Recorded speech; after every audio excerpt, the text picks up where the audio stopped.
لێرە لەگەڵ بەڕێز هەڵگورت شێخ نەجیب سەرپەرشتیاری ئیدارەی سربەخۆی سۆران گفتوگۆ دەکەم کە لە سۆرانە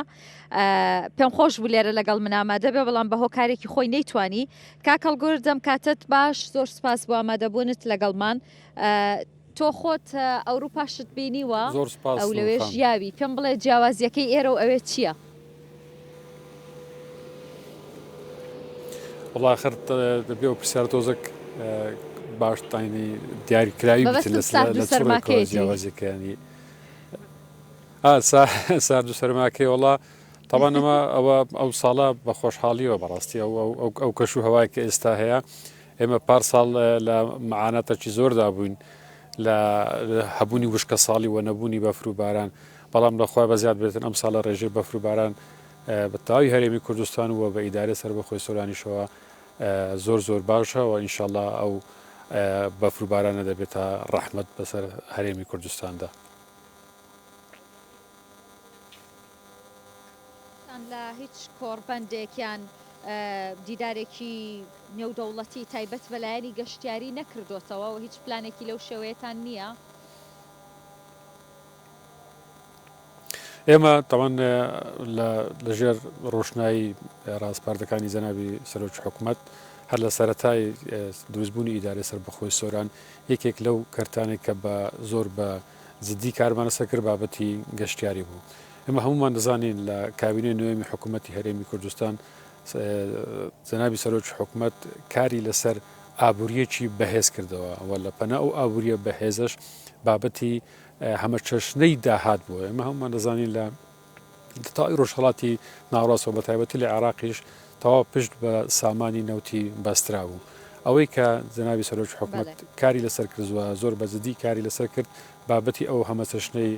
داهات و لە هەرێمی کوردستان و یەکێک لە سامانانە گرنگانێک کە لە هەرێمی کوردستان هەیە بابەتی گەشتیاریە. سنووری ئیدارەی سەربەخۆی سۆرانیش ناوچەیەکی گەشتیارە لە هەموو ڕێکەوە. ئێمە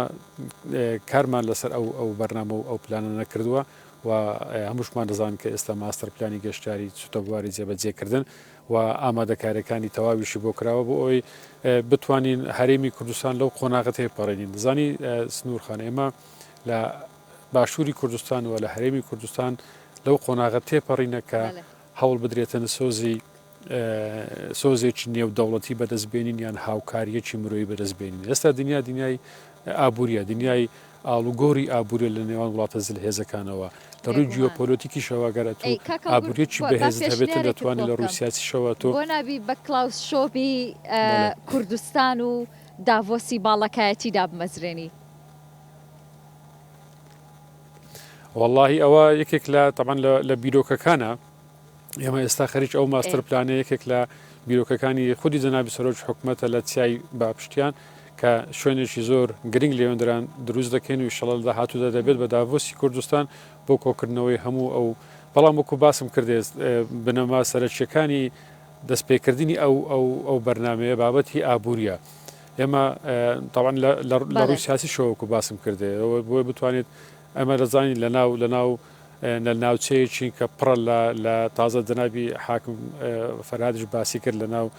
تەواوی جێژا و مەشاکیلەکانی ڕۆژهەڵاتی ناوڕاستین بەڵام ئەوەی کە جێگای خۆشحاڵیە چونکە کە ناوچەیەکی ئارامە چکەوە بەرهێنەر بە شوێن ناوچەیەکی ئارام دەگەرێتن بەرهێنەر کە دێتن و بەرهێنان لە شوێنێک دەکاتن دەبێت ئەوەی تەمینی گەرنتی ئەوەی بکاتن کە ئەوە ئەو وەبەرهێنانی کە دەیکاتن تێدا سەرکەوتو دەبێتن. بۆیە بەرنامە و پلانەکانی خودی جەنابی سەرۆکی حکوومەت لەو بارەیەوە زۆر بەرەو ئاراستەیەکی زۆر دروست بووە. هەر لەسەر ئەساسەشە زۆربەی زۆری ناحەزانی کوردیش هەوڵیان داوە پێ بۆ پێشخستنەی ئابووری حکوومەتی هەرێمی کوردستان بگرن. ئێستا ئەو هەنگاوانی جەنابی سەرۆکی حکوومەتیش بە بەشداریکردنی لە کۆربەندێکی گرنگی ئابووری وەکو داڤۆس کە ساڵانە لێوەندران بەشداری دەکاتن ئێستا لە هەنگاوەکانی مارکێتینجین چۆن بتوانی هەرێمی کوردستان بە وڵاتان و بەرهێنەرانی بیانی بناسیێنی بۆ ئەوەی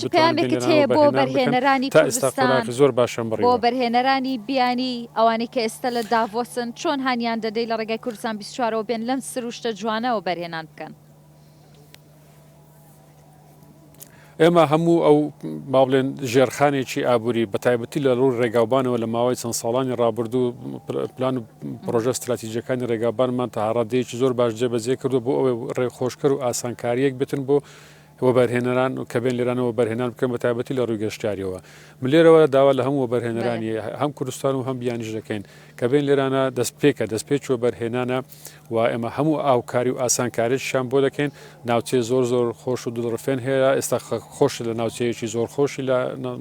ناوچێ باڵەکایەتی و چەندین ناوچێ شوێنی ئەوهاشمان هەیە ئێمە دەتوانین هەموو ئاسانکاریان بۆ بکەین و ئێمە لە پلان و بەرنامەی ئێمە ئەوە بووە کە ئەو گەشتیاریە لە چوارچێوەیەکی لۆکەڵی دەربێخین و بکەن لە چوارچێوەیەکی نێودەوڵەتی و هەموو بەرنامە پلانەکانی خودی جەنابی سەرۆک حکوومەتیش بۆ ئاراستێنە من لێرەوە دەتوانم ئەوە بە ئێوە و بە بینەرانی شرابگەرم کە سۆران لە داهاتوێکی نزیک دەبێتە سنتەرێکی گەشتیاری زۆر گرنگ لە سەر ئاستی ڕۆژهەڵاتی ناوڕاست نەکرێت تەنها لە سەر ئاستی لە سەرناسی هەرێمی کوردستانی و عراق بۆیە ئێستا دەستپێکەوە وەبەرهێنەران ئەوەی کە زوو وەکو دەڵێ زوو دەستی خۆی بێنێتە پێشە ئەوە دەتوانین هاوکاری بکەین و بە پرۆژێ زۆر استراتیژی و پرۆژێ زۆر گرنگیش دەتوانین لێرانەوە بەرهەم بێنن تا ئێستاش زۆر وەبەرهێنەران پلان و بەرنامەی زۆر باشن پێشکەش کردەوە ئیشەڵا لە ماوەیەکی نزیکیش دەسێتە بواری جێبەجێکردن ئەو ماستەر پلانەی گەشتیارێک کە ئێستا هەیە لە گەلی وەدەستی پێکردووە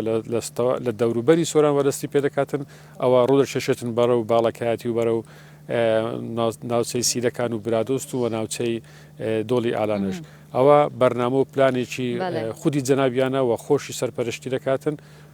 بۆیە ئێستا ئەو هەنگاوانەی جەنابیشان لەو کۆربەندە گرنگانە بۆ ناساندنی ئەو شوێنە گرنگانەوە بۆ ناساندنی کەرتی گەشتیاری لە هەرێمی کوردستان بەڵامەمە باسی کەرتی گەشتیاری دەکەین بەڵام ئەمە دەزانین جەنابیان لەسەر کەرتی کوشت و کاڵیش کە ئەو بەروبوومێکی کوردستانی پێشکەش بە وڵاتێکیان دیبلۆماتێکی بیانی دەکاتن ئەوە پامێکە بۆ ئەوەی کە ئێمە بەرەو ئەوە هەنگاو دێنین کە تەنها پشت بە داهاتی نەوت نەبەستین داهاتی سامانی هەر لەباری کەرتی گەشتیاریەوە کەڵگورت بە ئەوە بپرسم ینی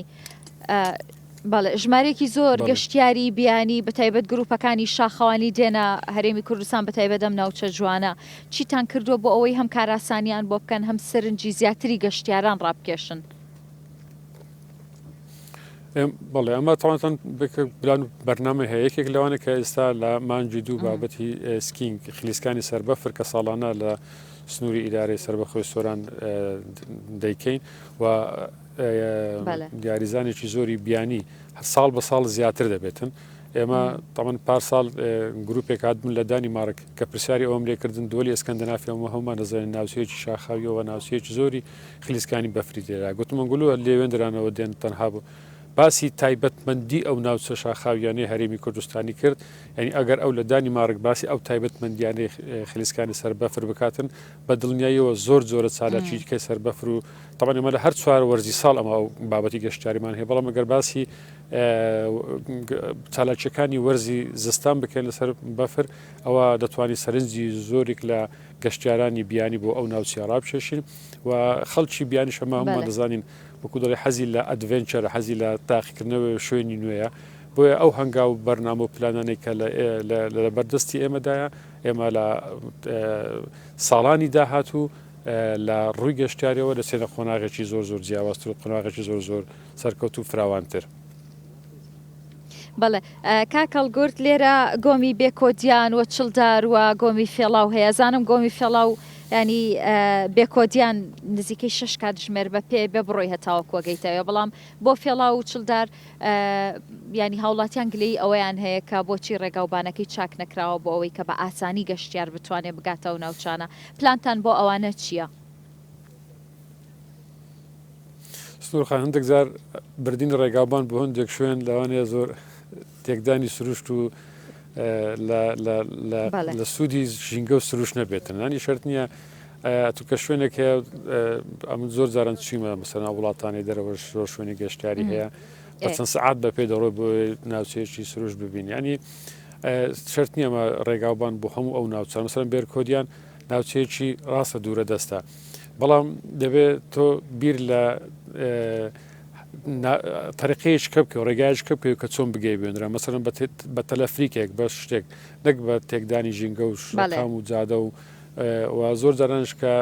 ڕێگا ئاسانکاریەکان دەبێتن خەڵکێکی زۆر ڕێ دەکاتن ژینگە تێک دەراتن ئەمە چەندی ساڵە کێشەمانە بوو لە گۆمی فێلا